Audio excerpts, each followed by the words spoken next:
kids to bed, dad's home. We are the DWO podcast representing the Dad World Order. I am the pretty face papa, the one known as Mr. Magnificent, Mike Martin.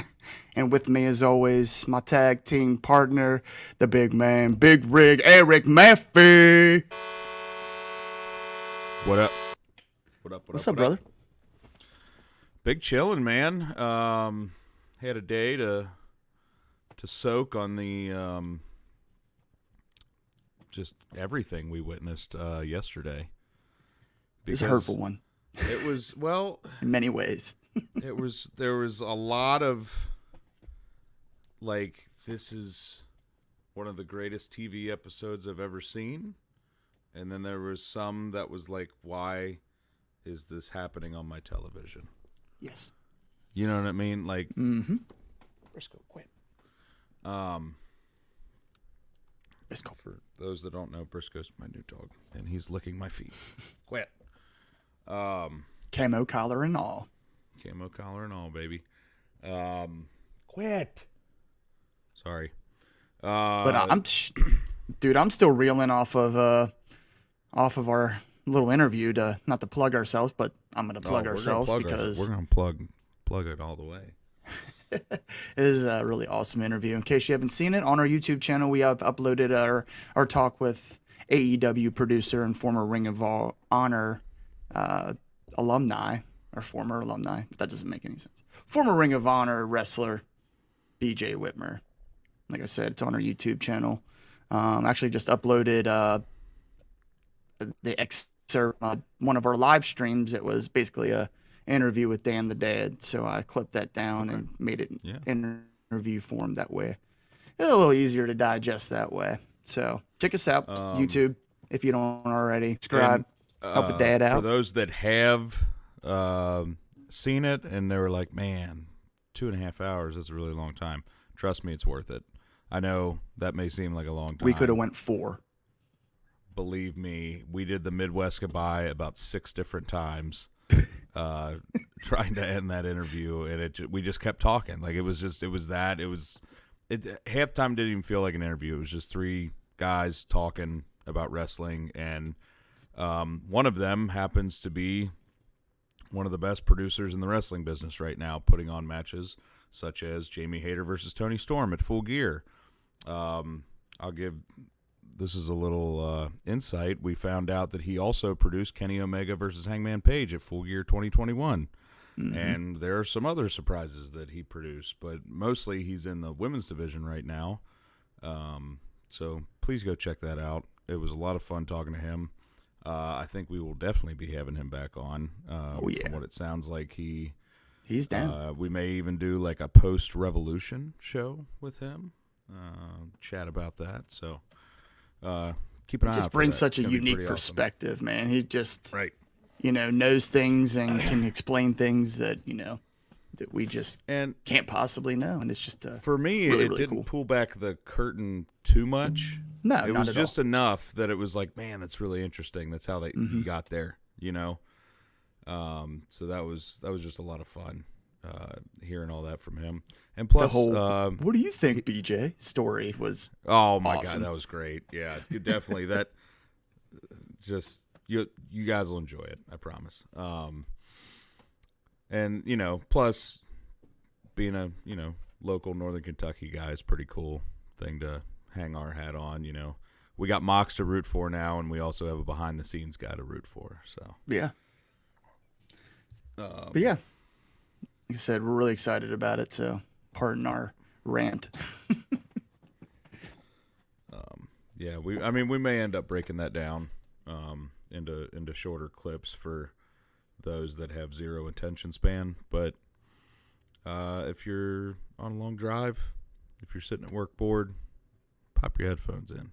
Yeah, I say it's really not much to watch if you just want to see us going. Yeah, pretty much. Yeah, we do react for 2 to a few things, but I mean, you really don't even have to have it pulled up. Just listen to it. Listen, it's really good. Yeah, the guy's got great stories. But speaking of AEW, yeah, what a show!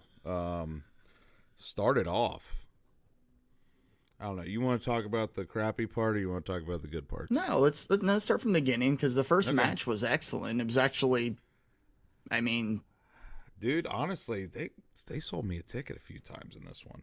Like I was like, is Takeshita about to beat him? yeah, yeah. I thought it straight up was happening. With it only being an eliminator match, I mean, the possibilities there that he could possibly is like, is this going to be the time that he's going to, gets that little bit of nod? But And it doesn't necessarily hurt MJF. It's okay. Takeshita, wins this one, and then he loses his title match. Okay, whatever. I would have much rather had that swerve than the one we had at the end of the night, but still. I mean, MJF stuck it out, and even the announcers were talking about. We often forget how solid in the ring he is. Dude, you really do. And there's so many people that talk shit about his wrestling and say he's not good, he can't wrestle, he can't go. Man, MJF, when he says generational talent, he's not kidding. Like, there's no ifs, ands, or buts about that. Love him or hate him. That dude is a student of the freaking game. Mm-hmm. Like, I mean, you saw it in his promo later. Like, that's a, freaking Roddy Piper from the 80s. That's exactly what I thought of. You know what I mean? Like, that's Piper. That's what it felt like, which, that's obviously an idol of his. Yeah, I'd say he definitely his cat goes to that well. Piper, for Christ's sake. But obviously, so beating down Takeshita after the match. Made him bleed. The American Daniel Bryan Dragonson comes out and makes the save, wearing his full-on Blackpool Combat Club shirt. Do you think? Let me ask you this: do you think there's dissension between there, or are they just not on TV? I feel like it's been on purpose that they haven't been on TV together. He seems like the odd man out because the other three are still kind of down for one another. They often either tag or 6-man match shit up. So he just seems like he's been on the outs ever since the Regal shit.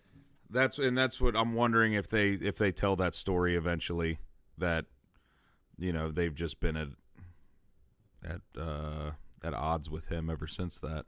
I'd be willing to bet that maybe. I'd be willing to bet that that's in the plans, and that's going to be after this MJF feud. Because then you could even go for like Ring of Honor title, Ring of Honor Pure title. I believe he's held both of those already. Mm-hmm. He combined them. So at one point, maybe history repeats itself. That's true.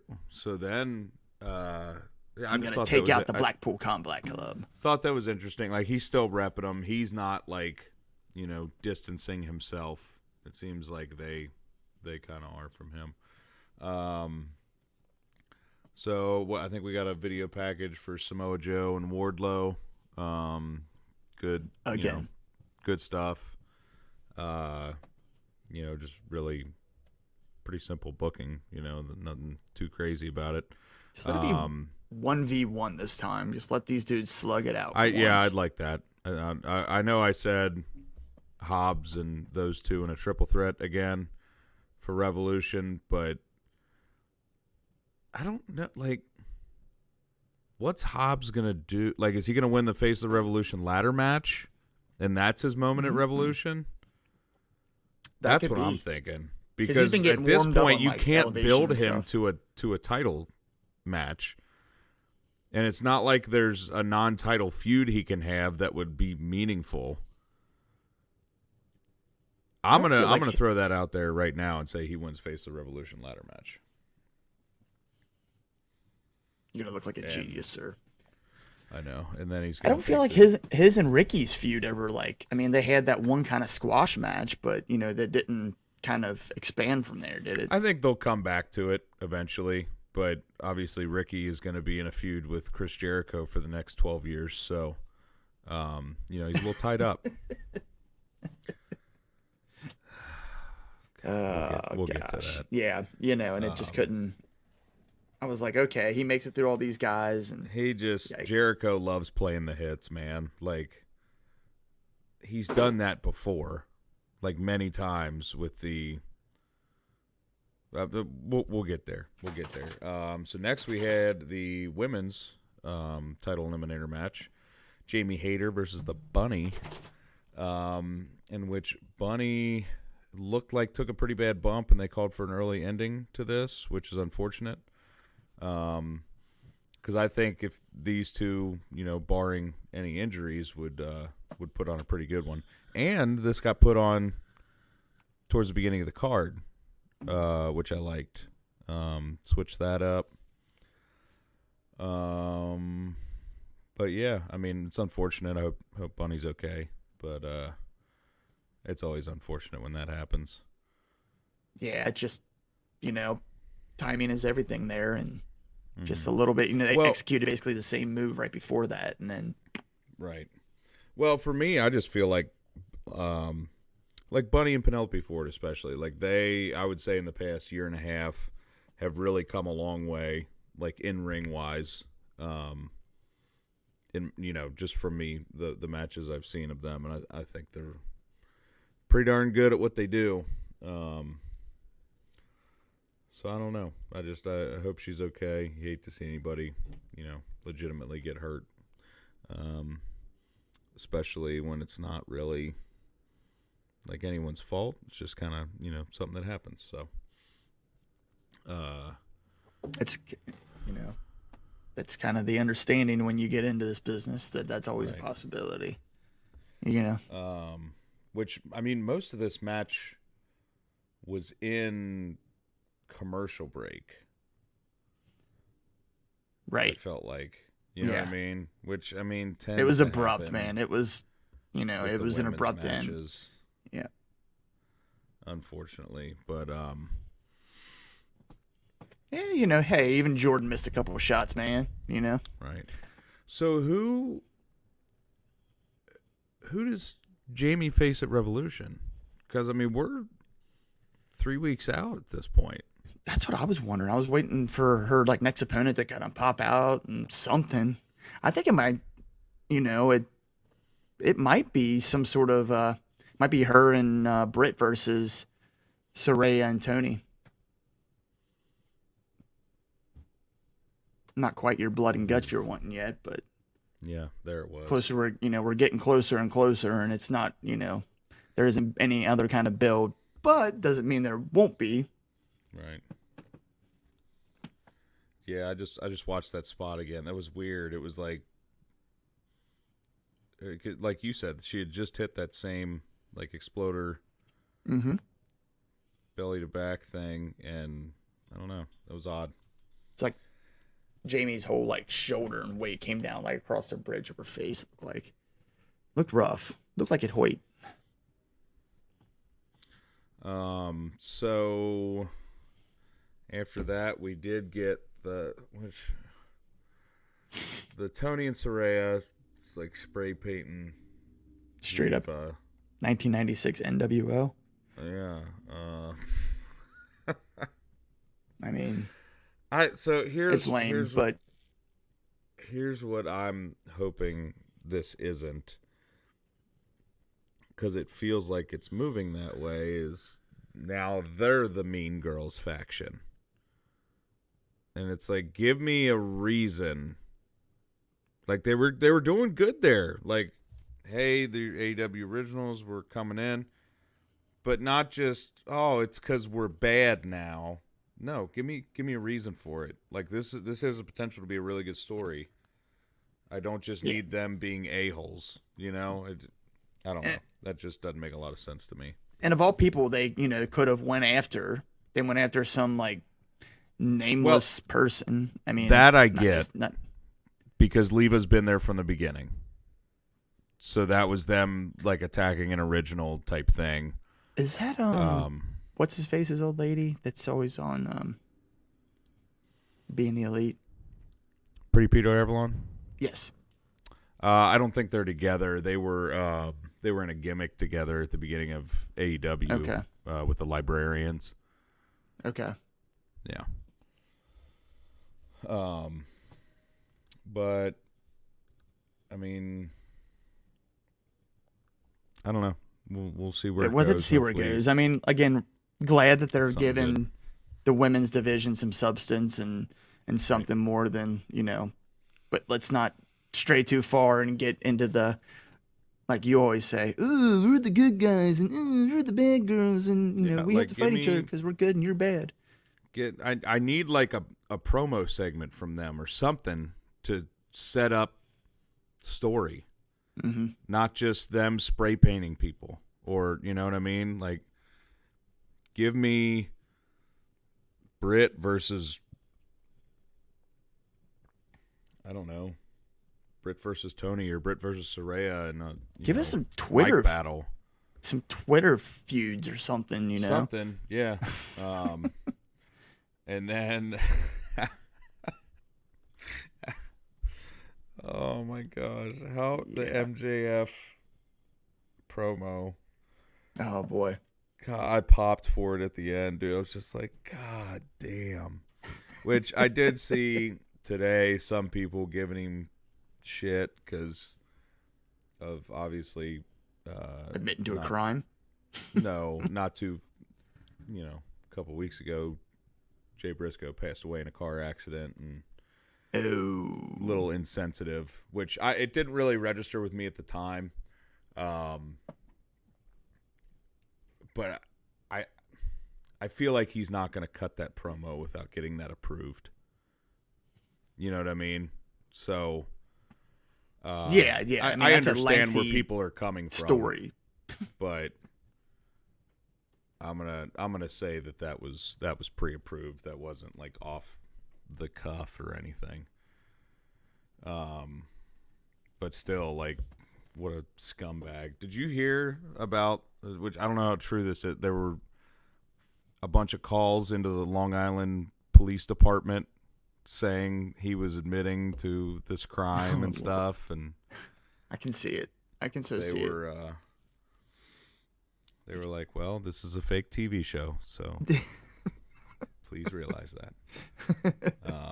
We don't go arrest Keanu because John Wick killed 300,000 people. Right. Well, didn't that happen back in WCW with the NWO? People called the cops because NWO was like backstage, like wrecking stuff or something like that. Yeah. I can't remember what exactly it was, but and then back then you didn't have, the dirt sheets were a whole different thing. Right, So, yeah. I mean, not everybody was as smart as they are now. A little more believable back in. Yeah. So, what'd you think of this gauntlet? Garbage. Just garbage. When they announced it, I'm like, this kind of stuff again. It's every time someone faces Jericho in a feud, they have to go through some sort of ridiculous string of events in order to face Jericho. Well, it's like, come on. It's the same thing with MJF though. Yeah, you're not wrong. Which honestly, that gets a little boring to me. Mm-hmm. Like, I'm very glad I've gotten to see Bryan Danielson wrestle every week, so I'm not mad at that. I mean, it's been epic match after epic match after just pulling opponents out of thin air, and which whether I'm they sure be in the that was company or probably outside. like Danielson, like, hey, why don't we do this? And like in his mind, he's just like, I get to wrestle somebody cool every week. Like, you know what I mean? Like, he's just back there just being like, well, this is going to be awesome. What can I bring in next? 7 dream matches in a row. Don't mind if I do. So I'll say, like, obviously he beats 2.0 pretty quick. You knew that was going to happen. Him and Garcia, like, give me that all day long, but I don't know. I mean, I get it. Jericho's pulling out especially all of his old, like, sports entertainment tropes and whatever. Okay. Super heel. I don't know. As long as Ricky goes over at Revolution, that's all I really care about. And this isn't, something where Jericho beats MJF. Remember when Jericho beat MJF at All Out, or Jericho beat Eddie at the end of their I'll say they're gonna have a rematch on the following Dynamite. Yeah, Jericho goes over. I don't know. It just okay. So actually, let me say this. This has nothing to do with this match, but I was thinking about it. How cool was it with them being in El Paso? Obviously, a majority Hispanic crowd, mm-hmm. and hearing the C chants, C, mm-hmm. C, and there's a lot of Spanish in the crowd. I didn't I'm understand gonna butcher everything. This. But... Is it Cuero? Quiero? I can't. I think it was basically just asshole in Spanish. Yeah, I don't know that. But it was. I just thought that was cool. You know, like you just like if they go to London and we hear like wanker chants or something, that'd be pretty awesome. Wanker. Yes. I do like the C chants. Dos. The C chants were. Well, they'd say like when him and Roosh were in there, it was like no, C, no, C, no. I just thought that was so cool. I don't know, man. I mean, I still think Ricky's want to take it off MJF at the end of the year. So we'll see. And like the fact that they didn't get to Sammy, like I don't know. I don't know where we're going. Why cheat? Like you're not quite there yet. You know, they could have told more story there by having him either beat beat Garcia or beat Sammy first and then get to the last person and then cheat. So the only way this makes any sense for me is this eventually turns Garcia. Please, yeah. Just so like, hear me out. So he's going against Ricky, and Garcia at heart still is a competitor. He wants to go out there and wrestle a kick-ass match. He doesn't really wrestle like a sports entertainer. You know what I mean? So this could be his, you guys keep interfering in my matches thing, and he gets tired of it. Like, I can do this on my own. I don't need you guys to interfere. You know what I mean? Did he make a face? He made a face. He made a face when Sammy came out. Okay. I didn't know if he made a face after they hit him with the bat, when they. That I don't remember. Took exception to it, if only for a second. I don't know. I think that's a possibility type thing. It's gonna happen eventually. I just hope they pull the trigger before it's too late and we done forgot about it. Jericho coming out with the freak, it's so obviously Chris Jericho too. The spinning back fist. It almost looks like a. Could it be? Could it? Well, so that's where as the commentary deck, can we not act like complete morons? Right. Come on. I understand you gotta sell it a little bit, but why isn't Shivani there? Guys, it's Jericho. Are you dumb? You know what I mean? Yeah. The guy that is all against his systemic cheating and all of that, or just one of the commentary. If it was even Taz being like, guys, it's Jericho. What? How stupid are you? I think Shivani should have. That'd have been Shivani right there. You're right. Yeah. So what'd you think of them locking Danielson in before the match? I dug it. I thought it's simple. I thought it was hilarious that he used his shitty shoulder to bust the door down. Just further telling that story of breaking down that shoulder before MJF. I think that's what it was, but it's dude, you're literally known for your kicks. Kick the door down. Kick it, Brian. Come on. Throw the big Japanese guy at it. I know he's hurt, but come on. Yeah. Now It's already hurt anyway. I did dig that, how they got out the door and Takeshita literally throws himself in front of Preston Vance, running interference so Danielson can get away. Go, save yourself. So that was awesome. Run, Daniel, run. And God, Roosh just keeps showing everybody exactly what he can do, man. When he came in, I remember sitting there at Double or Nothing when he made his Well, he didn't even he kind of debuted there. They did the video package, and you were like, "Who's this guy?" Who and I was like, in the blue hell? Just wait.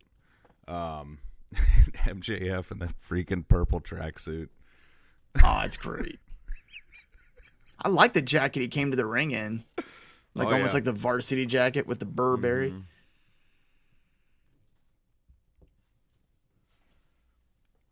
So he comes out, makes Aubrey count, and Aubrey's she knows what he did. Like, she's just like, what are you, One. And, like, counts real fucking slow. I thought that was great. And then what did he kick out at like 6? Like, kicked out of the door at like 6 and ran to the ring or something. Yeah. It was 6, yeah. Because she's really slowed it down from there. I like that she's like this, she's kind of... hang on a second, I'll be right back. She's put herself in the position of like authority, and like when people have tried to cheat or something like that, she's stepped up and put her foot down, and it's pretty cool to see from an official like that, especially a woman one. She's daring people like, oh, I wish you would push some on me, I'll push you right back. But yeah, after this message, we'll be right back. Sorry, Briscoe. We're back. Into stuff. It's all good. I actually just rewatched that clip. Takeshita literally came out with a flying clothesline and hit Jose the assistant with it, and then held Preston Vance against the wall. Like, he's got a bandage on his head and all kinds of shit. I was kind of disappointed we didn't get any kind of furtherment of the that it was what's his face scoping him out or scouting him. Callis, I don't think that's over. But I thought, especially for this match, he had been out there scouting. I think that's post-Revolution that's going to pay off. Because right now he's kind of in this thing, but this thing's, obviously winding its way down. I think see him and Kenny go at it, bro. Oh my God. Well, I said that later on in the night. Give me AR Fox versus Kenny Omega in a singles match, please. Dude, that we'll talk about that in a second. Yeah, that ending segment. out. Oh, but we can all agree that the Guevara Garcia gauntlet was garbage. It was mid.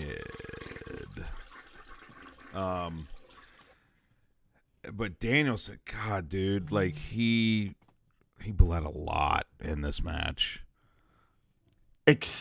Yes, yeah, and it lot. didn't even look like that big of a cut. Like, no, but he's bleeding like a stuck pig, and just this was my match of the night right here. Like this, and then following it up with the freaking trios match. Like, are you kidding? Like, that's the only way they could have done that. They had to put those back to back. Otherwise it steals. I know, but I think that's what made the main event so much more deflating. Like, everybody was on this high. Like, they brought everybody up here, and then just popped that balloon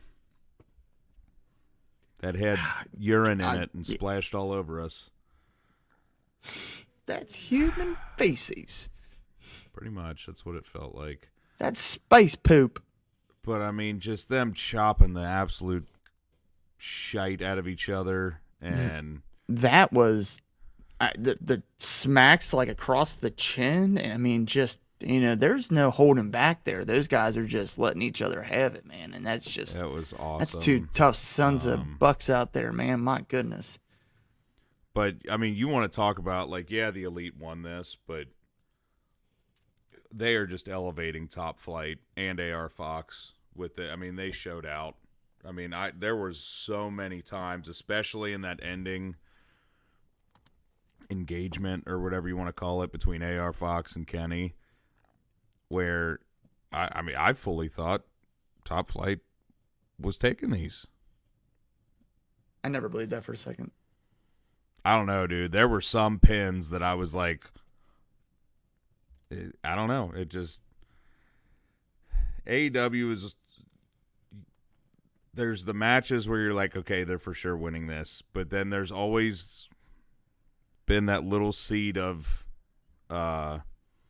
believability in other matches where you're like, they could, it's not out of the realm of possibility. And I feel like they do it just enough to keep you like on the hook about it too.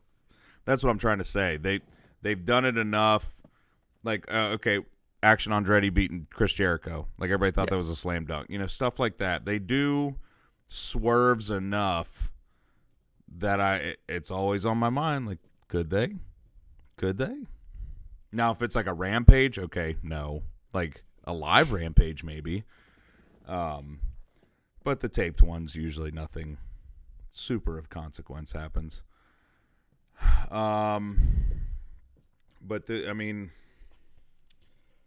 just unreal match, and kudos to Top Flight getting their day in the sun. Yet again, AEW doing a really good job of putting people over even in a loss. Yes. I mean that you could say that for Takeshita, you could say that for Top Flight here. Mm-hmm. I mean, just still building these guys up, even though the fact that they're able to get in here with the champs and hold their own. Garbage, like I really enjoy when, especially like a heel, talk good about your opponent, because guess what? When you beat them, that makes you look that much better. That reminds me of something else I want to talk about once we're done with Dynamite. Okay, copy that. One segment from Raw. We can move on. Oh, yeah. There. No, I watched a few. Are we talking about Cody and Paul? Yeah. Oh, yeah. my God. So, I did. Elite obviously win. Okay. Elite win. Let me ask you this. Go ahead. Maybe I'm alone in this, but the Meltzer driver, every time they hit it, it looks sloppy, and it looks like they missed the spot, and I just don't like it. I don't like it either. They can't hit it like they used to. No. This one was bad. You're not alone in that. Which that one was not the So the Meltzer driver, they have two. So they have the Indie Taker, which is what that was. And then the Meltzer driver is when Nick does the 450 and then does it. Oh. The one that's just a springboard into a driver is the Indie Taker. Okay. I was not aware of that. I found that out last night, actually. Huh. Because I wasn't either. So. That's pretty neat. Pretty neat. Yeah, I don't know. So who do we think is going to be the next? Did the trios, get defended at Revolution? I feel like they had Where the hell is House of Black? That's what I'm saying. They got to go House of Black, dude. But they had the thing with Eddie going still. Not really. I mean, the last promo they cut was talking about. Just kidding. We don't. This was never about Eddie turning. It was just showing, his corruption or whatever. Yeah, I was confused by that, but I don't know. We'll see. We shall see. I guess we got to talk about this main event. I guess we got to talk about it. It wasn't a long match at all. It was very insubstantial in terms of in-ring. Hold on. AR Fox countering that one winged angel. Oh my God. That's what I'm saying, dude. They do, and that's why. So, I love a lot of different styles of wrestling. I love Eddie Kingston and Jun Akiyama getting in there and smacking the absolute shit out of each other. And then I also enjoy this, where they're doing, insane stuntman flips all over the place. It's awesome. I love it. That's why I love wrestling, because there's so many. It's not one thing. There's a whole bunch of different stuff. So Gotta I don't switch know. that style up. I would personally like to see House of Black win the trios title sooner than later. They're not. I don't know how you build to that in 2 weeks, but I don't know. Yeah, I'd say we're getting close, man, and it just there isn't a lot.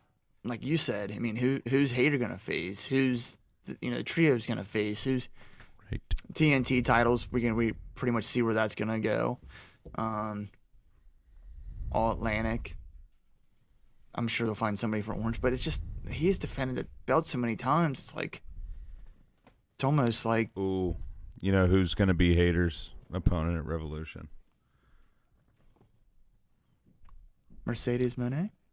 Thunder's gonna come back next week and demand her belt that she never lost. Oh, where's Dynamite at next week? Laredo, Texas, which is a lot closer to San Antonio than El Paso is, even though Rosa was at Dynamite last night. Yeah, I know she's getting close. She's traveling with them. Yeah, but I'm saying if she is in fact healthy and ready to go, I could see that being we don't really need a huge build to this. Just Thunder comes out and the is story's like, there. Give me my effing title back, Boy, those two. And I know, like they've said, like Hater doesn't want to work with Rosa because she she busted her nose on that Battle of the Belts or whatever. Because they fought before. Yeah. For it. I'm gonna take that with a grain of salt. And I mean, her and Britt don't like each other, but they make magic in the ring, so I don't know. We'll see. I think that's, now that I think about it, it's a little far-fetched, but it could be insert challenger here. That makes the most sense. But I can also see her, just coming back from injury. Is she going to have, a knockdown drag out with Hater? Who knows? Yeah, I mean, what kind of ring rust or whatever is lingering, it's right. I'm sure she's been working out. Who knows? It could be that could be post-revolution. Who knows? I would like to see a little more build than that for. Yeah, I would too.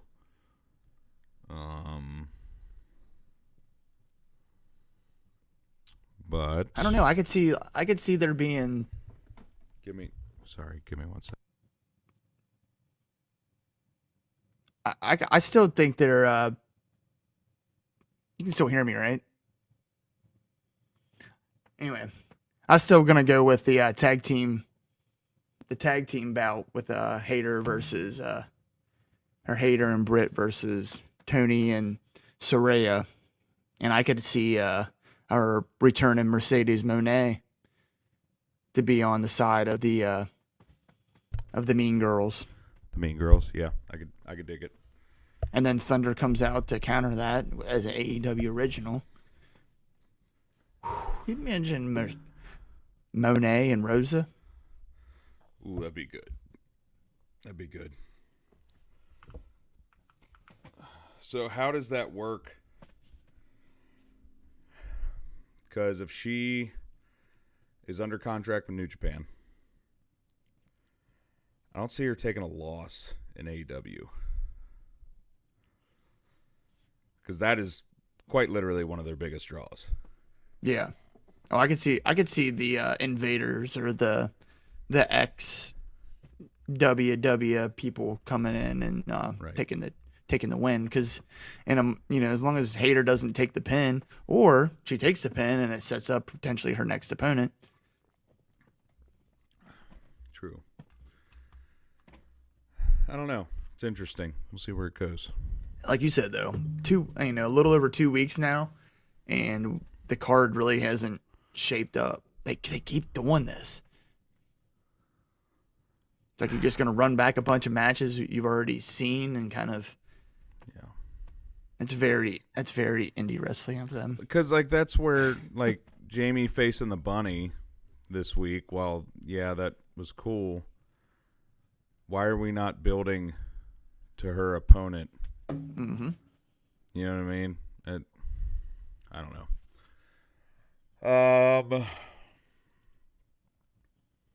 All right.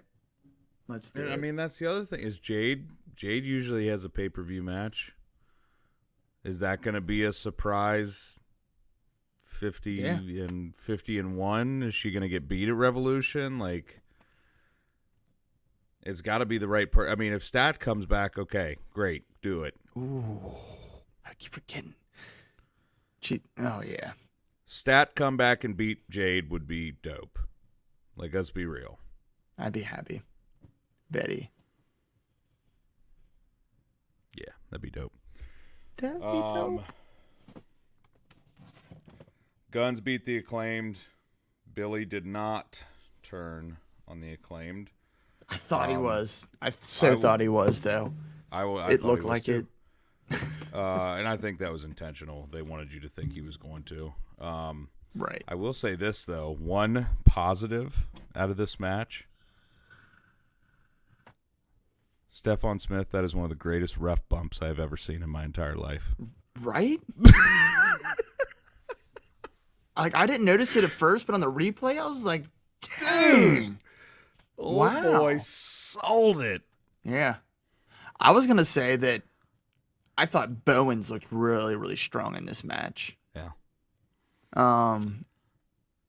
I don't know if it was intentional, but like in the pre-interview, I know I messaged you about it, but he looked mad. Yeah. Yeah, he looked perturbed, and and he was even, all right, let's give them what they want, scissor me, and then he went back to kind of the smug look. So, there's something, some sort of something there, like, hey, we never even agreed to this match. This was you, and now we lost the belts, and your boys get it, and there's gonna be some sort of distension there.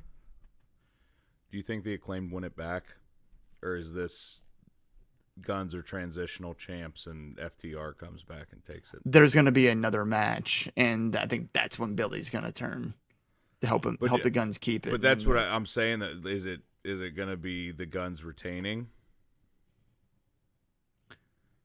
I think so, man. I just think, like I said before, the Acclaim stuff, while they still do get a pop, it's not, they burned hot and fast. See, and I feel like it's kind of subjective too, because I've seen people comment and saying, why would they take the belts off them at the height of their popularity? And I mean, to some people, maybe they are at the height of their popularity because they just love the Acclaimed. Right. Everybody but to does, others, apparently. There may be others that hated them the whole time. And then there's others that are like, yeah, they were popular, but it's, it's time. I mean, they won them back in September. Yeah. It was a decent run. But I still think they'll be over whatever they do. They don't need the belts. They've kind of made themselves, you know what I mean? Yeah, the belts, helped elevate them both, They surprisingly put on some really good matches during their run, I didn't think that they belonged in the ring with some of the people, like FTR, or particularly them. I was like, how's that match going to go? And their match with FTR was one of their better ones. I mean, yeah, surprisingly, like, great TV tag team match. Mm-hmm. I'd be down to see that again, No, the Guns win because FTR is going to come back, and they owe them one. That's kind of what I'm thinking. I don't know. We'll see. Because they keep hanging on to that. We beat FTR. I don't see the Guns hanging on to these long. I don't understand how people are like. There were people last night on that stream that were like, dude, they get chance. They're over. And I was like, they get chance because of Danhausen, and it's funny. Yeah, they're not over. Everybody just likes calling them ass boys. That's not the definition of over. That's not good heat. They're marginal on the mic, and at best that in the ring. I just don't. Don't see it. I mean, I've seen it a couple times. Different people saying it where they are a solid 6.5 out of 10 tag team. They're good in the ring. It's generous.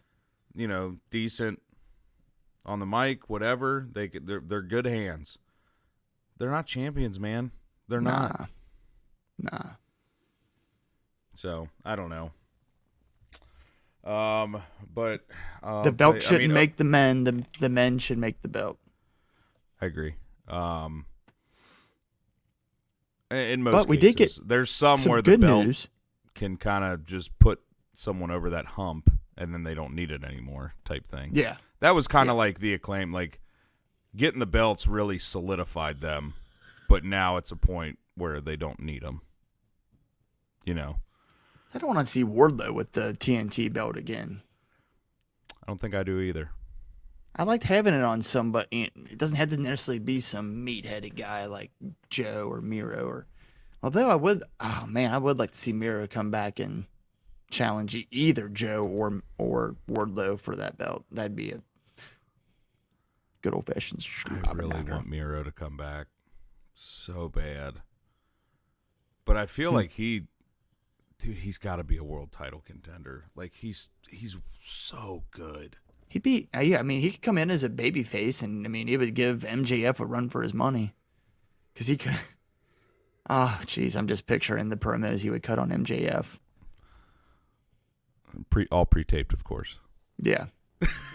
Why have you forsaken me? My God. Yeah, I just miss Miro. Please come back. But I'll tell you what was an amazing promo. Cody and Paul Heyman. Now, hold on. Before we get to that, we got good news. And, we can't end Dynamite on bad news. True that. They announced for Mark Briscoe is going to be on Rampage. Oh, yeah. That's going to be awesome. I was very excited to see that. That's going to be cool. Very excited. Which I'm interested to see what that is. Like, me too. Are we going to find out give him a singles run, dude? I'm down for that. Yeah. I mean, he went one-on-one with our boy BJ Whitmer before in Ring of Honor. So he's done some single stuff before. He just didn't have quite the notoriety that his brother did. That was the thing is they were brothers, but they could not have been more different in almost every way. And it's not a bad thing. You know, they didn't have to be twins. That's what made them awesome. Jay was the more, brutal, serious type, whereas Mark was, kind of a goofball. But at the same time could kick the shit out of you and elbow drop you through a table, whatever. So I'm very excited that wasn't a one-off, just for that tribute match. Only thing I had to say about it, I was happy to see that, but it's unfortunate that that's what it took to get the the Briscoes on AEW television. That'll always be unfortunate, especially with Power Slap still being on after that show. Yeah. Let's keep promoting that. Yeah. But I mean, Rampage actually looks like a pretty good card, man. Blackpool Combat Club. Oh yeah, again going up against Butcher and Blade and Kip Sabian and Marina versus Ruby. That'll be good. There's some kick-ass matches on this Rampage. We know her. Took a picture with her. But yeah, Rampage. I think Rampage is shaping up to be a pretty good show this week. I'm excited for it. So I know we love it when Rampage is taped live because of the crowd reaction, but like the people that working the show are probably like, let's just get it over in one night. Yeah, come on. One less travel day. So I heard this isn't really related to Rampage, but just AEW in general. I was listening to a podcast earlier today. Nuh-uh. I can't remember who it was. I know. I never listen to podcasts. It was Fightfuls with it was their post-show review. And SRS was talking about them doing the live shows, and he kind of had a really interesting perspective on that, where live shows, they can do a lot of matches and get people reps that you normally wouldn't see. Like I think the one that he said that really interested me was, you can have Hook and Christopher Daniels go 15 minutes in the ring every other Saturday or something. You know what I mean? Like, let not only that, guys but that you don't want to really put on TV, but you want to get reps, and it's not on dark, let them go. In my head, it's going to be like, I'm thinking like basically like a Revolver show. So like a super indie show. Yeah. Is what I had playing out in my head. So they can get away doing stuff that they wouldn't do. You know, they can't do on TV. Say stuff, do moves, whatever the case may be. These are going to be Or even shows have to make the matchups fans that- happy, man. Yeah. Or even have matchups that don't necessarily, count. Well, that's But what I'm just to saying. have- Like, Hook versus Christopher Daniels. Would that make any sense in the world to put that on TV ever? No. But it'd be fun to watch. Or like, you can have Mox do what he does at Revolver and come out, and whoever's on the mic talking and won't shut up, he comes out and gives them a paradigm shift or a Death Rider, and crowd goes nuts, and he walks in the back. You know exactly who that sounds like? Who's that? It sounds exactly like the New Day, not the New Age kind of Stone Cold Steve Austin. Yes. Wow. That's very much what his character kind of is. Yeah. I feel like. He needs some knee braces and some jorts. Telling you. Pack a Bush Light. There. I'm sure he'll get there. Well, no Bush Light for Mox anymore. Oh, yeah. That's right. He can bring his NAs out there, though. I mean, he downs a water every time. I don't drink decaf either, so. Just do seltzer water, for God's sake. That would be pretty awesome if he did that at a house show. Just had people throwing waters from the crowd and just... Yeah, because he always carries a water to the ring. Right. Or at least in the path to the ring. And throws it some direction. Right. So yeah, I think that'll be cool. And like, I think the biggest takeaway I had from that was like, you have guys that are going to be able to get reps and get better behind the scenes. Mm-hmm. So in front of live crowds. It's not on TV, but performing in front of people, but you can go longer. And the crowd's going to react different in those matches versus what they do on an Elevation or a Dark, because during those tapings, everybody's, because when they're taped before a Dynamite or a live Rampage. Finding their seats. They're sometimes not even there yet. Getting a hot dog or some popcorn or a beer or something. Get you a beer. Get you a lager. A Bastion lager. Get you a sausage with some peppers. Spicy must. This just went south. Anyway. But yeah, so I think the crowds, could be way more into it than what they would be on, versus these dark matches per se.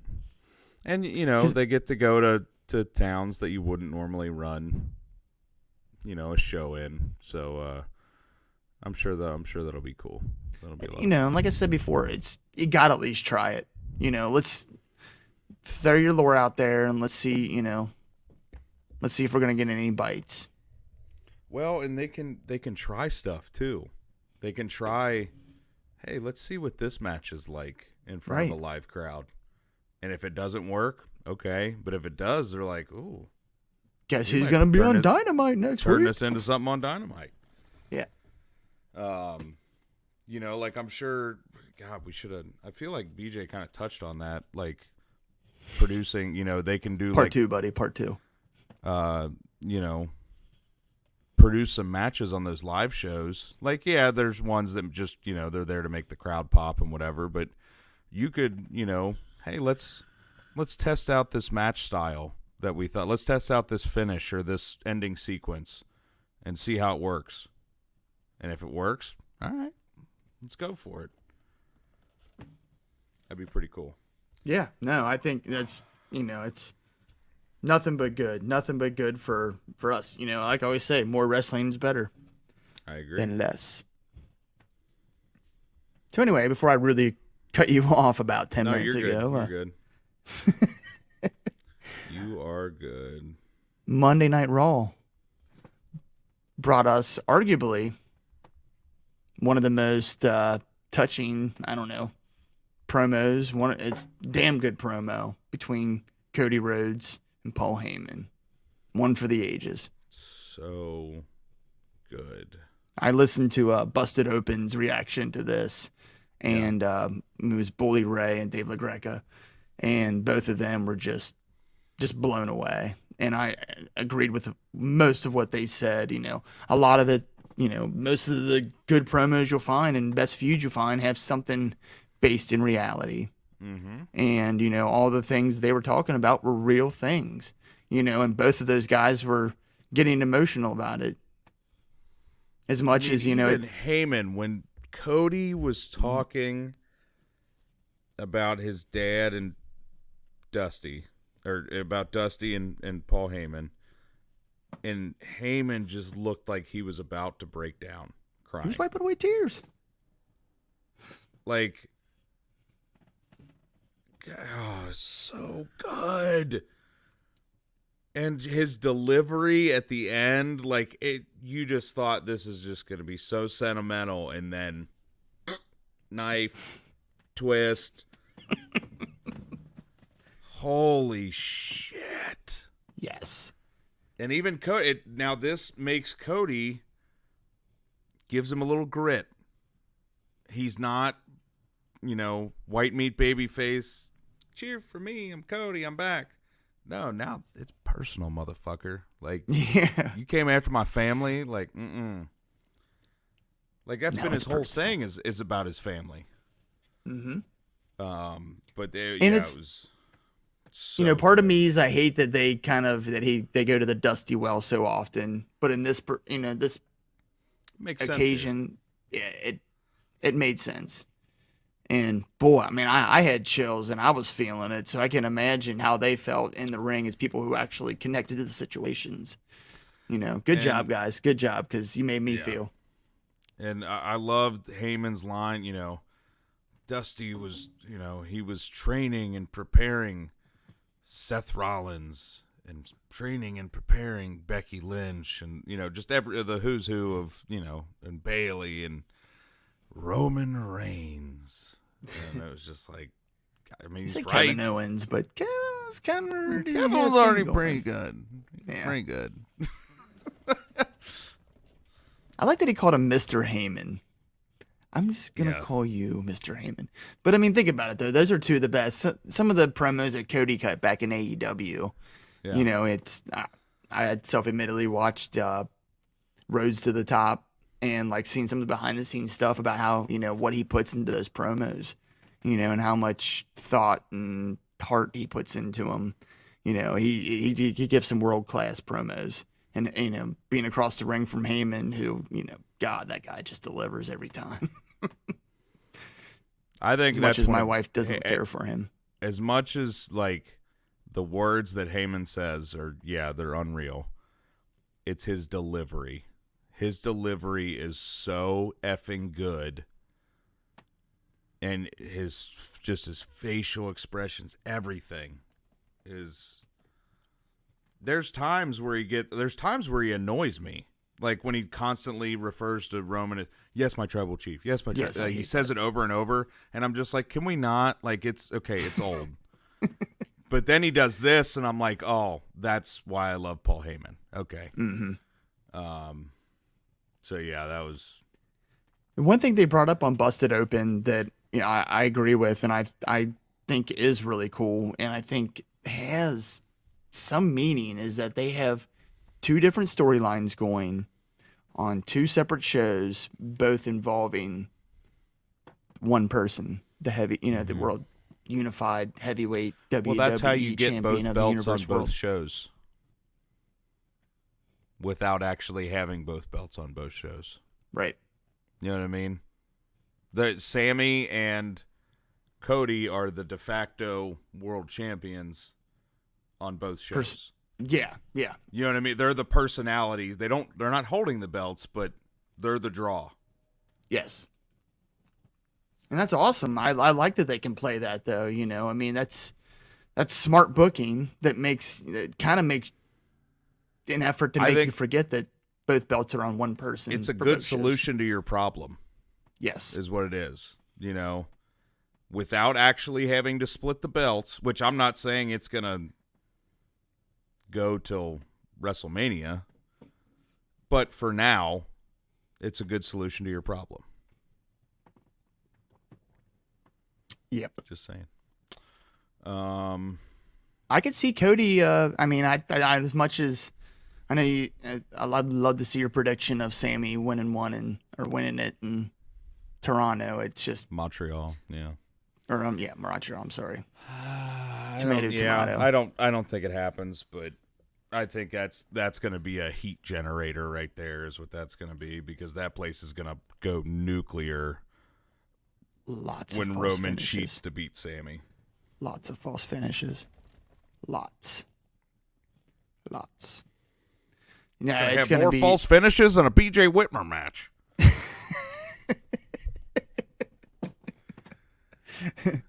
What did he call it? The Indie American style? He called it the American Indie style? No, it was like Japanese American Indie mix style or something like that, which I get that for sure. But I don't know. Imagine being 22 years old and going off to Japan to wrestle. I can't, because I was a total ding dong at 22 years old. Same. Some would argue I still am. Yeah. Well, I don't really got anything else. You got anything there, Mr. Magnificent? No, we put in good work, dude. Yeah. Well, appreciate everybody tuning in. For sure. If you enjoyed the show, give us a like, give us a subscribe. We would very much appreciate it. Go check out that BJ Whitmer interview. I mean it. It's a lot of fun. Really cool. Just insight into the business, and I mean he's got some really cool stories from back in the day. I mean, he wrestled, CM Punk and Colt Cabana and Samoa Joe, like all this who's who, and we even talk about that. Like in his first run with ROH, he wrestled the who's who of one generation, and then in his second run he was wrestling Kevin Steen and Tyler Black, who's Seth Rollins. The who's who of this generation now. Yeah, Roddy Strong, and he teamed with El Generico at one point. Like he knows all these guys. So just really cool insight there. And we got a couple other interviews up that we're working on kind of editing together to make them a little more digestible, that are a lot of fun as well. So see a friend, tell a friend. We'd appreciate it. Mr. Buy a T-shirt. Yeah, go buy a T-shirt. Pro Wrestling Tees, the DWO podcast. You too can be cool like me. Do it. Hopefully they accept my newest T-shirt design, and their website isn't down anymore. Yeah. What's up with that? I don't know. Mr. Magnificent, Big Rig, Top Dads, out. Dad, bullshit.